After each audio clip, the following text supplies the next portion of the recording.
What's going on, everybody? Welcome to Brandon's Face. It's the podcast about a playlist. I'm Jonathan Beardsley. And I am Brandon May. Hope you're all doing well. Before we get into this week's episode, let's talk about the music festival season kicking off with Ultra last weekend. It did not go all according to plan. We had a day one near disaster with the weather turning most of the ground into just puddles and mud. Not ideal for a festival like this. Welcome to Florida. Yeah. It's honestly shocking that it hadn't happened to this level at that festival before, since it's Right. always been in Florida. It did end up getting canceled, I think, early evening, day one, but they got it back on track for the rest of the weekend. I know some sets were lost. I know they ended up rescheduling Hardwell. I saw a lot of people were happy about that. Do you know if Armin ended up getting a set in? I don't know. I watched Kolsch, who killed it, but yeah, I'm not sure if Armin ended up getting a set. I'm assuming he did. He's a huge artist. The main buzz for Ultra on the wires I'm a part of was Calvin Harris deciding not to stream his set. How He selfish. He did not stream it, but he has uploaded it in full Oh, today. for real? So, yeah, I just saw that before we got on air. So maybe he heard whatever you heard too. Honestly, bro, I kind of respected it. Like why not? Why do I have to stream it? I don't believe the Madeon San Holo back to back was streamed. I did see a few fan videos. He did I can't remember what song of his, but mashed up with Cheerleader by Porter. It was really Yeah. cool. Seemed like there was a few fun sets. Were there any others you caught that were memorable? Uh, I believe it was, who was it? I know I caught Kolsch's set. Nina Kravis, she was killing Oh, it. She was killing it when I was when I was watching her set. I think there was one other, but I forgot. what'd you think of the stage design this year? I mean, it was good. It's an ultra stage design. Yeah, theirs is usually a little too much for me. It didn't do much for me this year. I thought it was not one of their better designs. I do like that they kind of have to focus on the main stage so much, though. There are other stages at Ultra, Mm-hmm. but like what EDC's become aesthetically is on a different level altogether. There's castle stages, fucking owl stages. These are Right. like fucking universes in themselves, essentially, these areas. Ultra really has to do a lot with pretty little. I think there was a lot of hotel room photos getting out of like the grounds through the weekend, and you Neat. can see how compact that fucking area is, man. It is not a big place for a music festival, Right. but it other than the first day and the weather, it does seem like they pulled it off. I mean, they're a professional music promoter, they're going to do it. Yeah, it's funny. A bunch of my friends went to Beyond. Was it last weekend? Maybe last weekend? Yeah, I think it was. And Insomniac parties are on a different level, man. I've kind of grown out of them, but I can Mhm. I can respect. I was like, what was your favorite artist? They were like, I don't know, but the Looking Glass, which was one of the stages, was lit, bro. Like, and Yeah, I you can. know it's a good fest when the stage is more important than the artist, right? Right. She was like, look, dude, all the techno that was being played at the Looking Glass, that was what was up. I was like, you know what? I get it.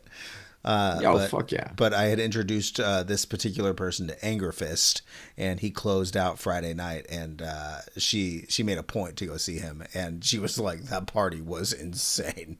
So Solid recommendation. yeah, of course, I was like, Anger Fist is on this lineup. You gotta Oh see boy. Anger Fist. Yeah, that's a must.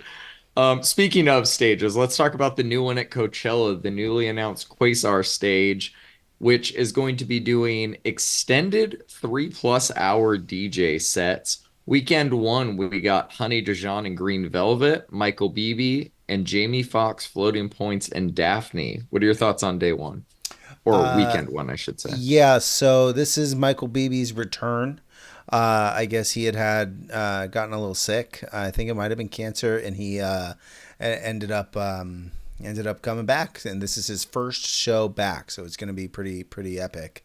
Honey Dijon back to back with Green Velvet is a Chicago house fans just absolute dream. It's gonna They're be gonna fucking they're gonna sick. throw down, bro. Yep. And then obviously Jamie XX floating points and Daphne is just gonna be fucking crazy. I think Jamie XX hasn't been on the polo field since like 2015, if I'm recalling. So I think that's gonna be an epic return to form. And the stage design looks really cool.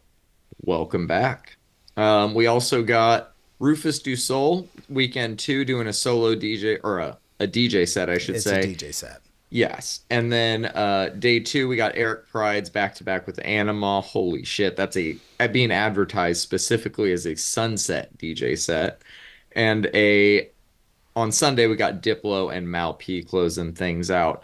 So I weekend two just as good as weekend one. I think that Eric Easy. Pride's and Animal one is going to be must see if you're there. I think you and I are both curious if they're going to stream this. Yeah, I'm dying to know if they're gonna stream this. I hope they do, at least some of it, right? How do you think it's going to work logistically? Is this a one set per day stage? Because that's kind of what we're seeing here. There's one artist for every day that the festival's going on, and a 3+ hour set does not cover the full day. No, Um, definitely doesn't. I would so assume that it's going to be at least start during the day and end during the night every day. mhm.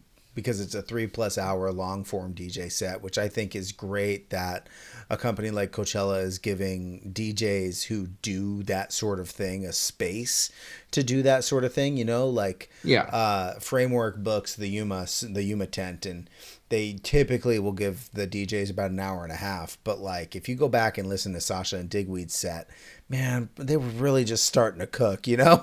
yep, yeah, So man. I'm glad that they're giving long form DJs their thing, the space to do Same. that. And I kind of hope that artists like Michael Beebe are just like 3+ hours. My minimum is 3. Bet I'm gonna do 6. I really hope that they're like, you know what, I'm here. I'm the only one today. Let's go.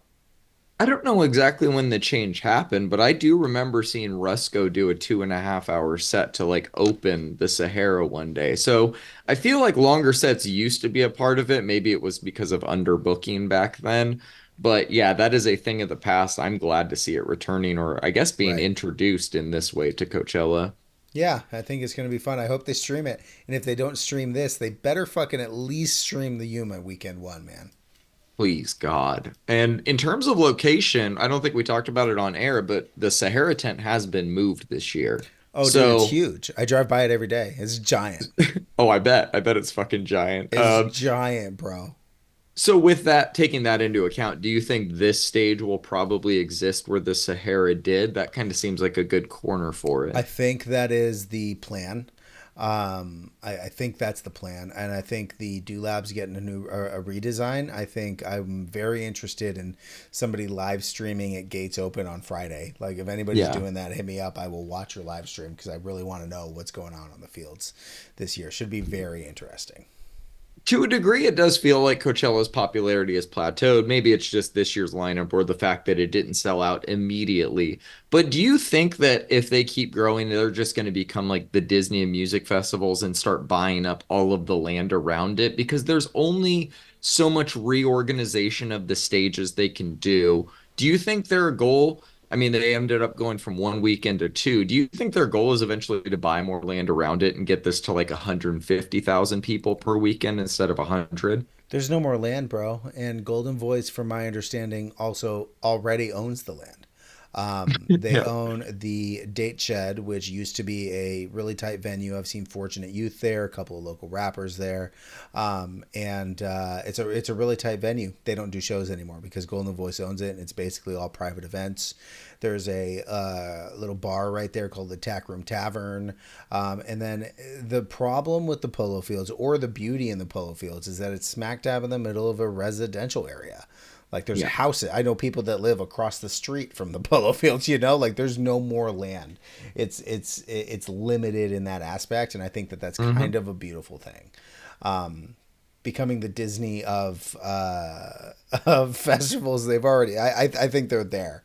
I think I them guess it would be expanding. Golden Voice that is becoming the Right. Disney, not Coachella in particular, but you get what I'm saying with No, it. yeah, I think that they.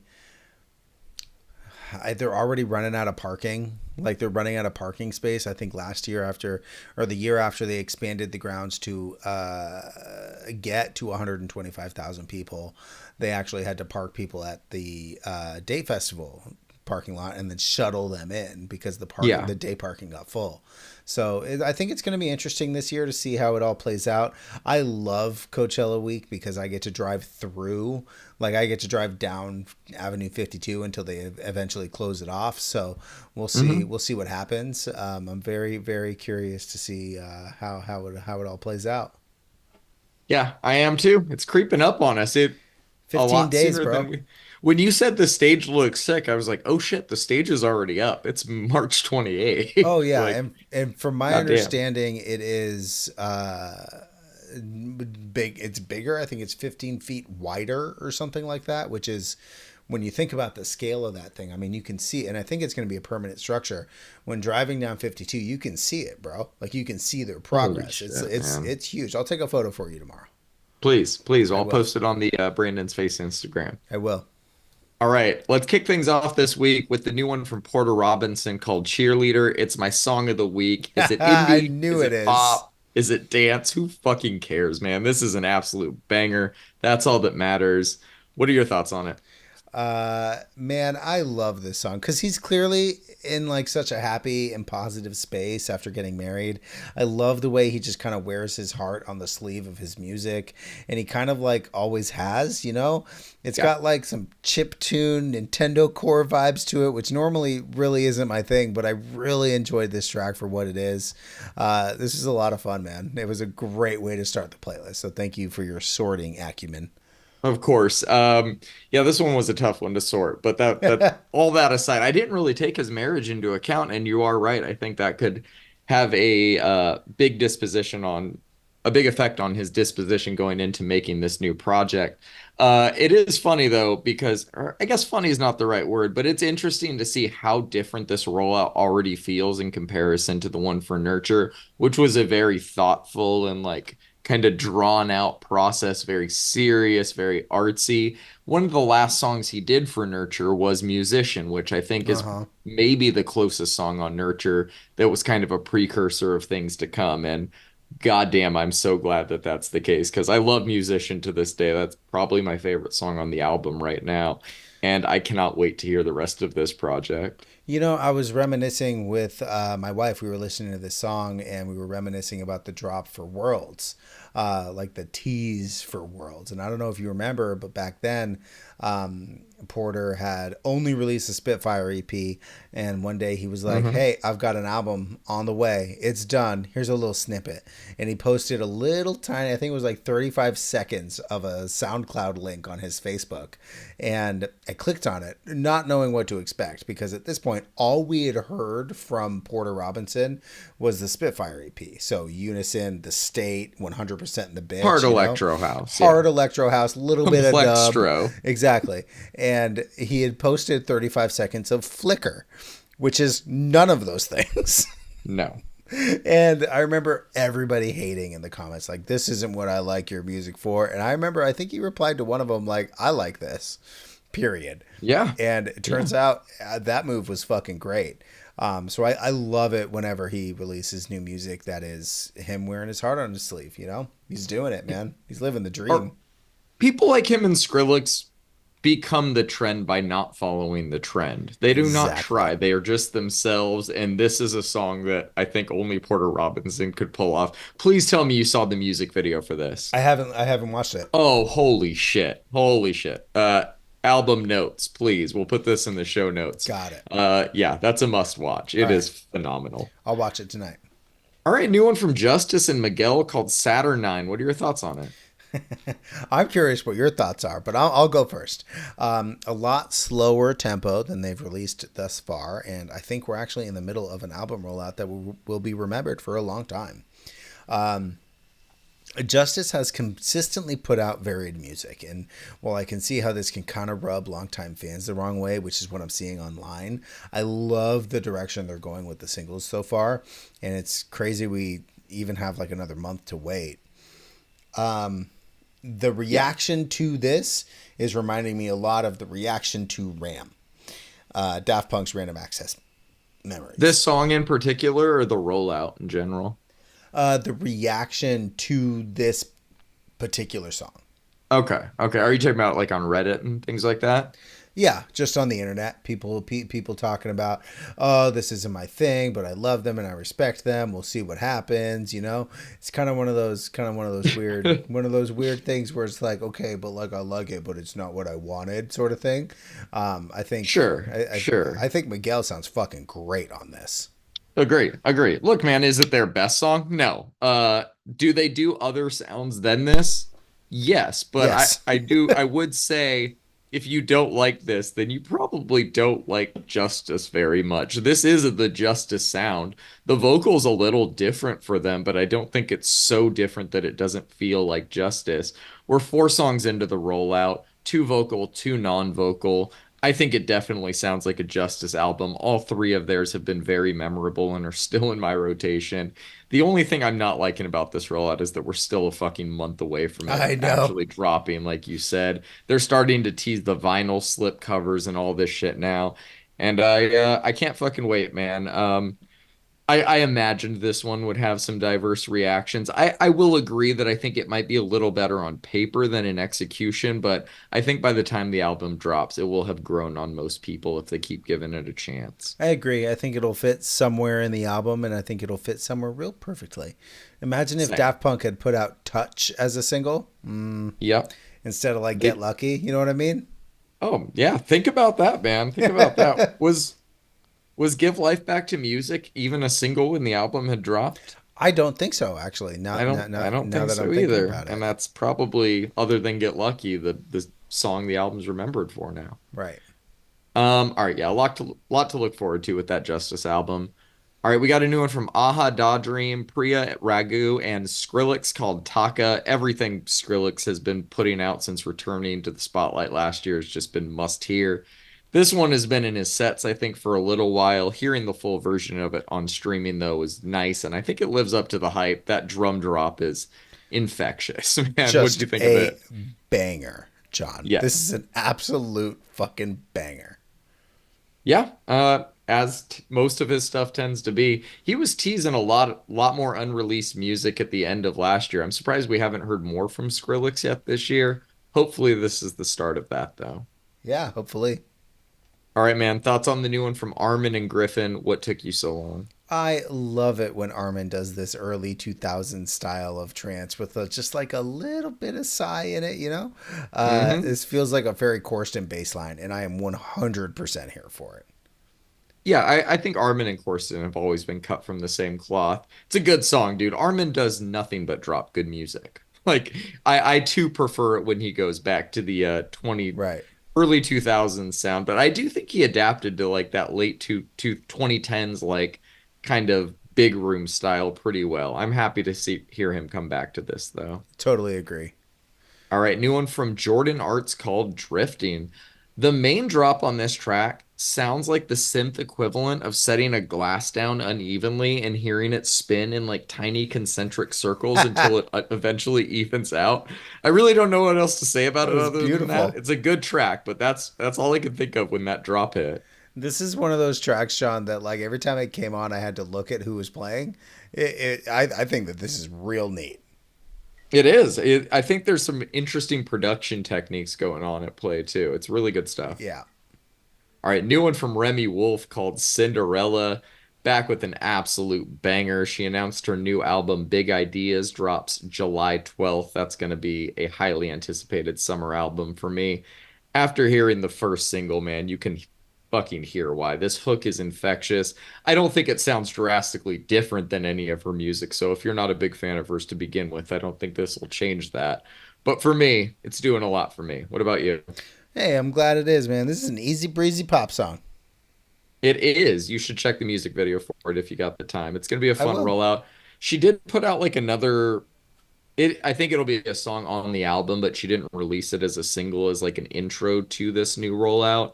And it's her on stage kind of singing over this strummed acoustic guitar, but the video is her just like unflinchingly getting things thrown at her the entire time while singing. It's pretty fun. We'll Awesome. definitely be circling back. I'm sure there's going to be more singles for this. All Nice. right, new one from Shakira and Cardi B, Punteria. This is off Shakira's album that dropped last week. I didn't think we needed to hear the whole thing. Sorry, Shakira fans, but this track is a bop, dude. I didn't know what to expect from a Cardi verse in Spanish, but she kind of killed it. Yeah, this is not a collab I would have expected, to be honest, but it's Same. honestly a banger, bro. The trade-offs in Spanish between these two, I think it's on like the Clean. third verse. Oh my Yeah. god, legit, like for real, legit. I enjoyed this track, bro. Dude, same. The trade-offs in the third verse were when I was like, yeah, I'm adding this track, even if we're not covering the album. Good shit from this run Cardi's been on the past few weeks. Happy to Right? have her back. Okay, man. Let's talk about the elephant in the room. We're gonna have to talk about a song that we're not even covering this week to talk about this song. So Big Sean's new track, Precision, is out, and just nobody in rap has worse timing than Big Sean, dude. His rise became overshadowed by a Kendrick Lamar verse on a song that Big Sean didn't even end up releasing because of the surrounding perspective around it. But Kendrick's Me Versus Everyone verse on that song dominated the headlines. And with Kendrick's verse still being brought up to this day, fast forward over 10 years later, Big Sean releases a video the day before this song, rapping over a beat, says some stuff about not having the energy to compete with the big three, aka Kendrick Cole and Drake recently, but is finally ready to come back. A fucking day later, Kendrick drops another Me Yep. Versus Everyone verse, or a Me versus Drake and J. Cole verse to be more specific. Sean released this track the same night, and I haven't seen a single person talk about it, good or bad, online or otherwise. Part of that is because the conversation is once again being dominated by Kendrick, and the other part is I think the song just isn't very good. So, what are your thoughts on just one, the Kendrick song? I'm sure you've heard the verse, and two, this Big Sean song. All right. First, the Kendrick verse is the best verse on that Metro album. I don't necessarily consider it a diss like everybody else is. I don't think it was written like that. I think it was more like fuck the big three, it's just me. It's not like, hey, Cole, you suck. Hey, Drake, you're awful. Because I I think, mean, he does say like first person shooter, which is the Drake and J. Cole song. right, There's right, right. videos I've seen dissecting every Oh bar that my I will God. send you Okay, if you okay. want to awaken the Maybe conspiracy theory. it's a diss, but honestly, it's the best. It's the best verse on that album. We're not covering, just so our listeners know, we're not covering the Metro Boomin and Future album because it sounds exactly the way what I just said. It sounds exactly like a Metro Boomin and Future album. So Sure. Yeah. that's that. I mean, it's there are some bangers, but it's a Metro Boomin and Future album. As for this song, bro, this track is at the very least entertaining. I've always liked Big Sean. I'm not gonna lie about it. I've always liked his he You're has the great one, huh? verses. I like his music, bro. It's not bad. I didn't go searching for it this week, but when it came on, I was like, oh yeah, Big Sean dropped a track. You know? He did a Tiny Desk that came out this week, and it's a 24 song medley. I have not seen it, but if it's 24 songs, that means he definitely did ass somewhere in there. He had to have. And there has to be maracas somewhere Oh used in my that. god, thank you. I'm gonna watch that. We're gonna leave that in the show notes too. Please do. Watch at your own risk, viewers. All right. So we got a new one from Bryson Tiller called Calypso. I thought this track was fine. It's Bryson doing his Bryson thing. More importantly, though, we finally have a release date for his new album. It is self-titled and it actually drops next week. I'm not trying to breeze past this track, but knowing that the album drops so soon is just kind of making me want to stop listening to it so I can hear it all in full. What are your thoughts on it? I think Mr. Tiller killed this. He certainly did a good job. Oh, sorry. He did a good job, and he actually has been posting about like not caring what the critics are saying and how that has held him back from releasing music. So, good or bad, man, I'm glad he's back. Me too. All right, man. New one from Haley Knox called 11 Hour. I think every track that we've reviewed of hers has been fire. This is no different. Her musical instinct is so good, dude. Her melodies are so clean, so memorable. I'm hoping for a new album announcement soon. What about you? I just want to hear a full project from her already. Yeah, yeah, the every song we've covered has been great. I imagine a full project would be no different.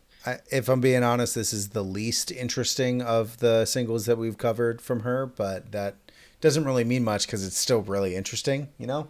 It's a little sleepy, but it still has like a more transformative bridge and back end than most R&B songs of its type. I do like that she puts the work in that regard, and I do think she has a heavy hand in, if not full control of her production. That Just that pretty is a impressive. beautiful thing. Yes. All right. A group that does have a project coming up. This is the new one from Krongbin called Pon Pon, I believe. What are your thoughts on it, man? The last one was your song of the week. Classic, super chill Krongbin. Love it. I didn't enjoy this one as much as the last single, but like all Krongbin songs, it's a vibe all the same. Yep. All right, new one from Girl in Red and Sabrina Carpenter called You Need Me Now. I like the artists, I like the idea. I do not like the overall execution, though. I get that putting all these cutesy fourth wall breaking ad lib exchanges in her tracks is Sabrina's thing, but I feel like that's the part of the song that makes this feel a little clumsy and forced. That's the only real criticism I have of it, though. I'm glad to see two artists from very different genres link up like this. What about you? Super fun, very poppy, extremely cheesy.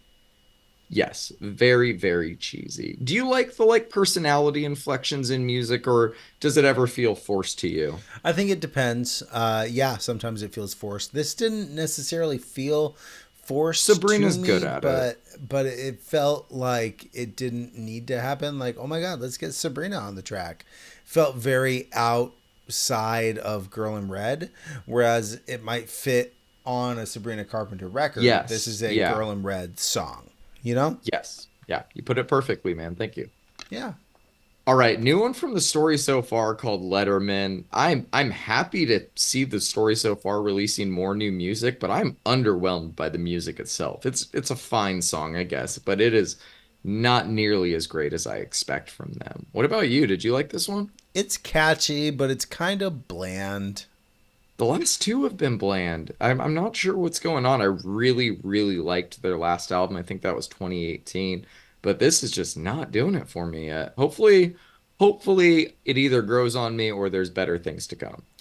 The story so far played, I think, a supporting role and a tour that ended up in San Diego, and they decided to take a chance after their show ended.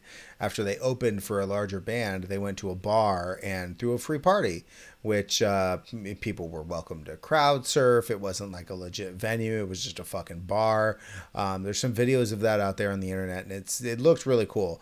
I think that they will always have their kind of their roots to them, you know. But Yeah. the last couple of singles have been real bland, bro. So we'll see what happens. We definitely will. Let's talk about a group whose singles are never bland, and that's Bill Murray. The new one, Blindsided, is out. Album artwork of the year. It's more chuggy pop rock from them, and I fucking love it, man. That twangy solo into the brief sax at the end. It's beautiful. What did you think of it? Has Bill Murray ever released a bad song? At this point, I think the No, answer is for no. sure no.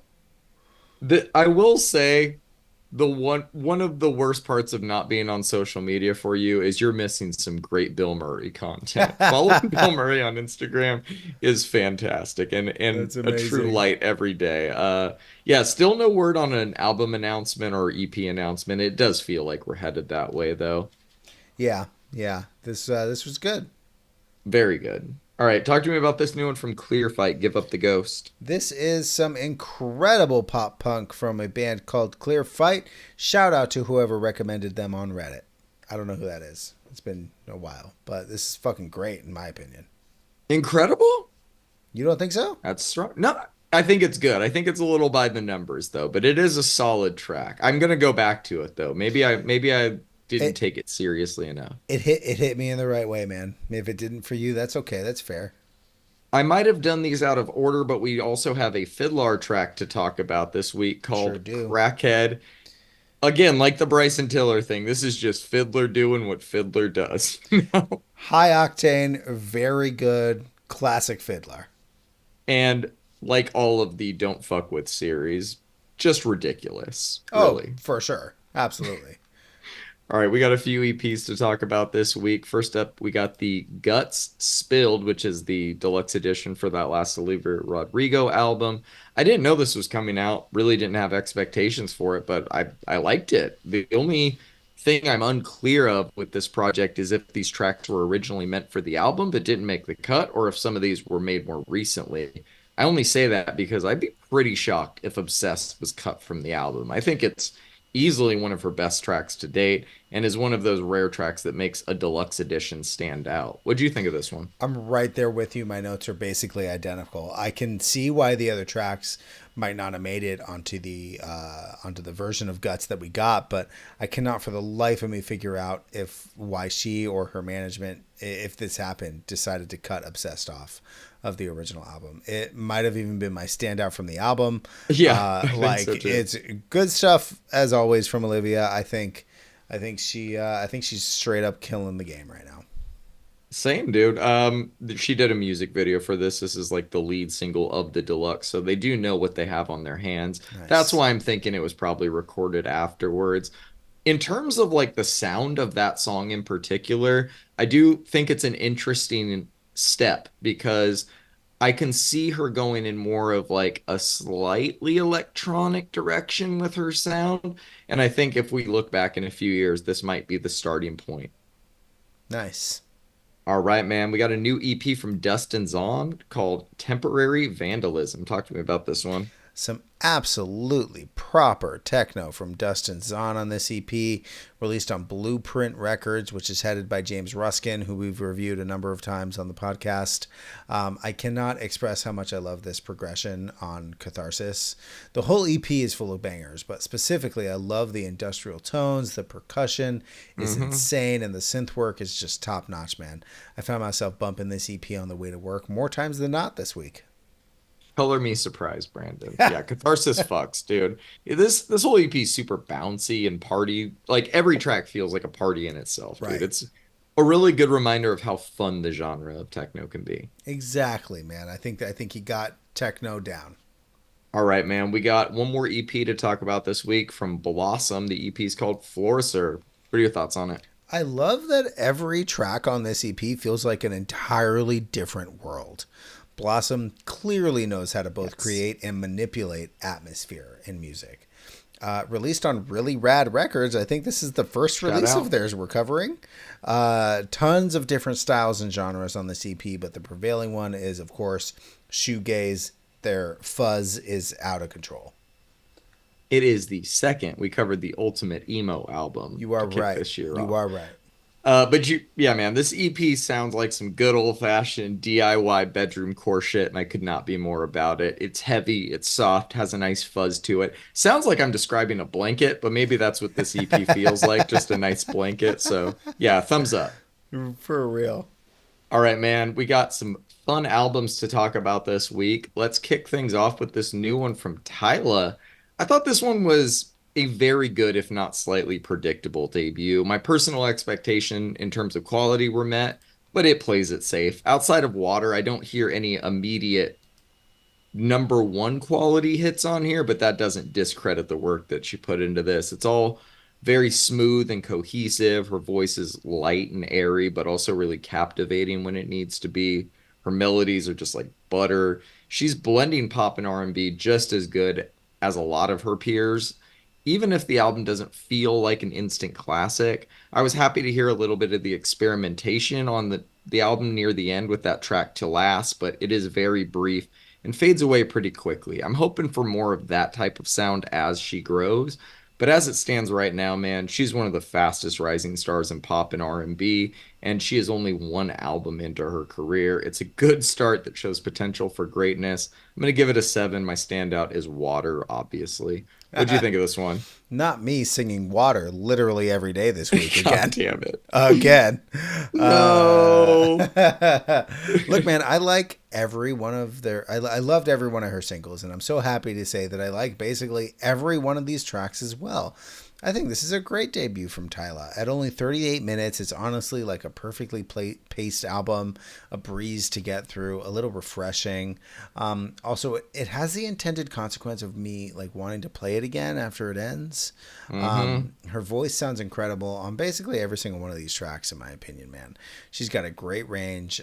She knows how to meter that with like some of the more chill tracks like Art, but also knows how to like bring it out when she needs to on tracks like Breathe Me. I like this album. I didn't even know that Gunna was on Jump at first. That's how much I liked this album.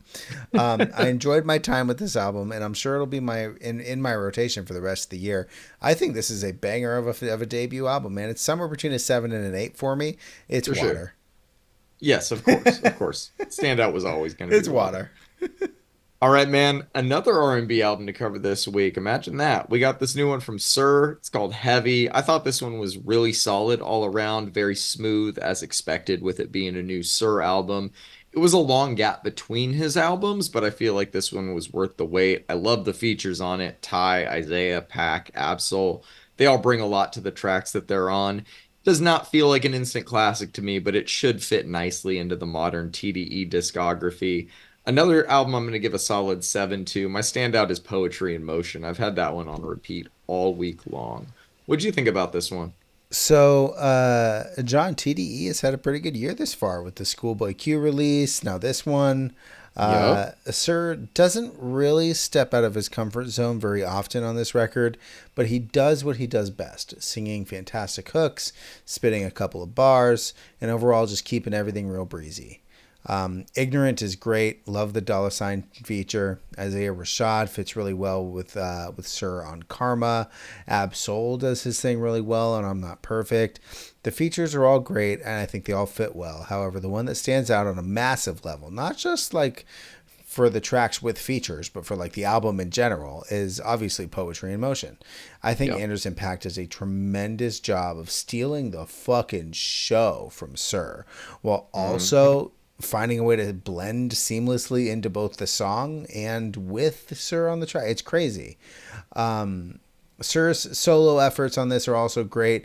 Take Only Human, for example. The dude just glides over this production, and when everything kind of slows down and it's just him like chanting, it's almost like angelic, bro.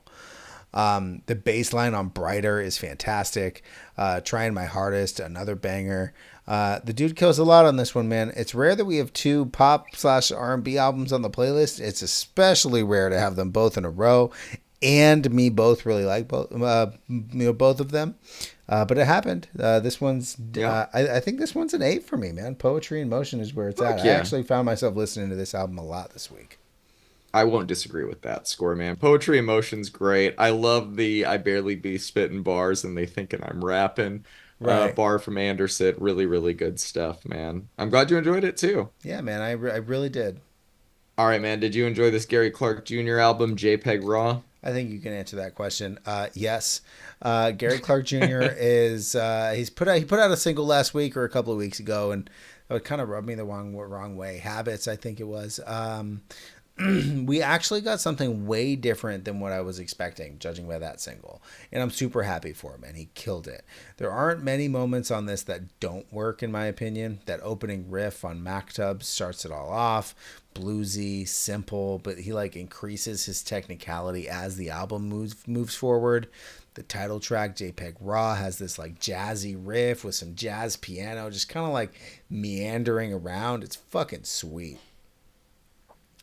Don't Start has this like pure 70s rock and roll feel to it as he belts out how he wants to kill a man. By the time I got to This Is Who We Are, I realized that his swag is just being translated, it's just being fed into his guitar playing abilities. He's writing some incredible riffs, man. Tracks like Alone Together have like such passionate vocal performances from both Gary and Keon as on top of like the sultry kind of sax session that they've got going on.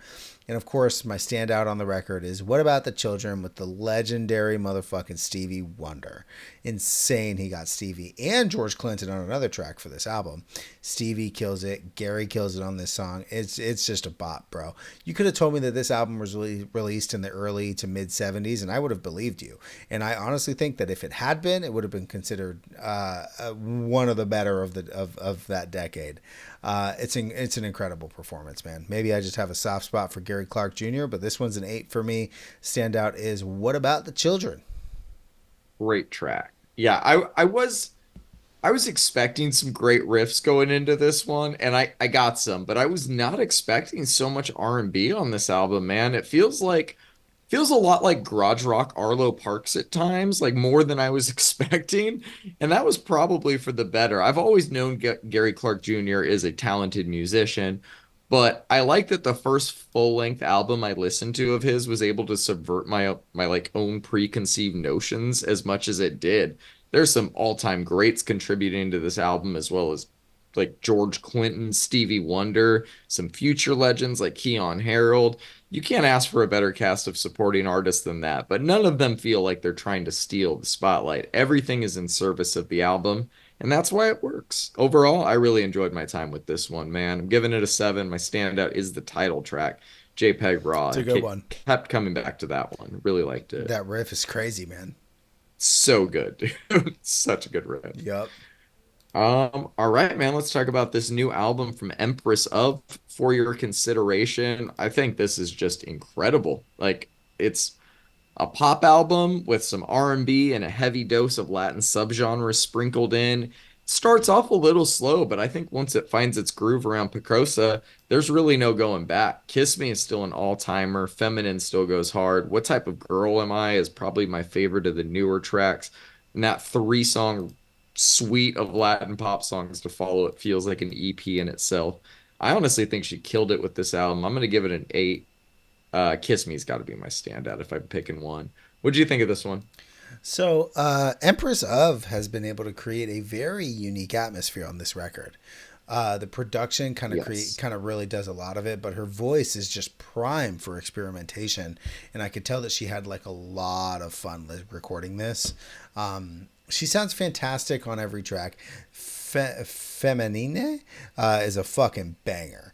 The growling bass line, her incredibly catchy vocals, and that melody that just won't fucking stop. The little flourishes in the production really make the entire album, bro. There's little tiny moments of like, where did that chime come from? Why does it never come back? You know, like, I love the Spanglish thing she does. She switches between English and Spanish effortlessly, and it works so well for her. Reading the lyrics for this album are kind of funny. She likes to have some fun, and I love that for her. Go get it, Empress. She does. Most of these tracks are bangers. She killed this one, man. It's fun pop music that has crossover appeal for a ton of different genres, and her voice, the vocal melodies, and just overall performance on this, for me, makes it an 8. Standout is Feminine.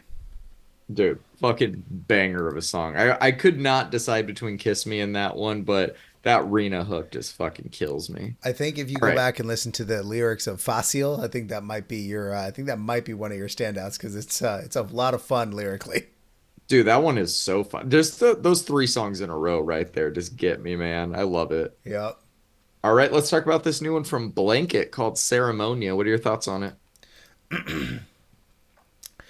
Yo, this fucking sound, John. This is released on Church Road Records, who I've been following pretty closely this and last year. Although I think this is actually the first release of theirs that we've reviewed.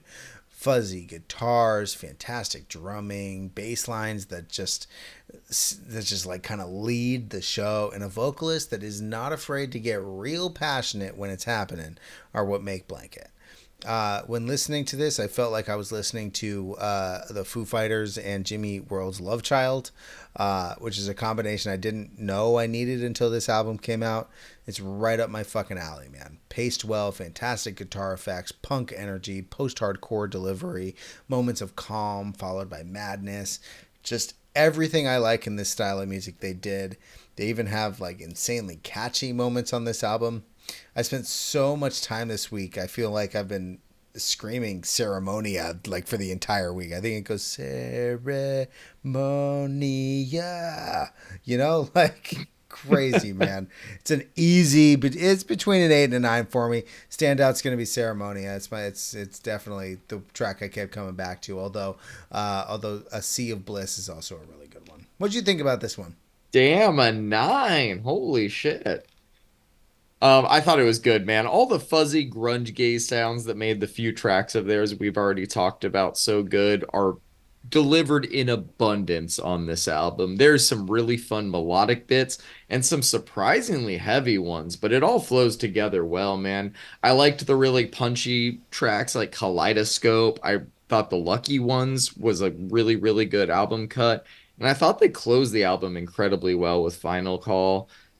All around, man, really, really solid one. I had it between a 6 and a 7. My standout is definitely Kaleidoscope, though. Kaleidoscope's a good track.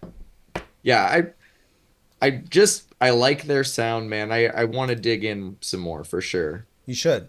I mean, there's no surprise, bro. My album of the year last year in rock was Dosser, and this is that. So, Yeah, Dosser core at its finest, for sure. All right, man. Last album on the playlist this week is the new one from Civerous called Maze Envy. What are your thoughts on it? Okay, this intro is so fucking good, John. I genuinely think that it Agree. perfectly sets the stage for what we're about to hear. The unsettling nature, followed by like the doomiest riff we've heard this year, is fucking incredible. Civerous has released this on none other than 20 Buck Spin, who just continues to release banger after banger at like a prolific rate. I wanted something heavy to rear the playlist this week, and I think I found the heaviest album released this week. I think you did. so this is just some incredible death doom with like black metal elements at times, all like seamlessly woven into each other like it's nothing. I'll quote from the Bandcamp entry on this. Quote, Maze Envy is end times music for an age in which that reckoning feels unfathomably close. Uh, unquote. This encapsulates the album effortlessly, man. I loved it whenever I wanted metal this week. It wasn't, I'm a big death metal fan. Death metal's real fast. This is real fast sometimes, but also not real fast a lot of the time. Yeah. And Yep. I think it really kind of made me think a little bit. And I like it, man. It's an easy 8 out of 10 for me. My standout though is Garion, the plummet that like ting, ting, ting Such a before the closer guy. madness starts as they like slowly build the tempo into like this Yep. blistering blast beat. Yeah, it's just fucking chef's kiss, man. They killed it. Yes, they did, man. This album is hard as fuck. It's somehow, like you were saying, it's somehow like to the point and patient at the same time.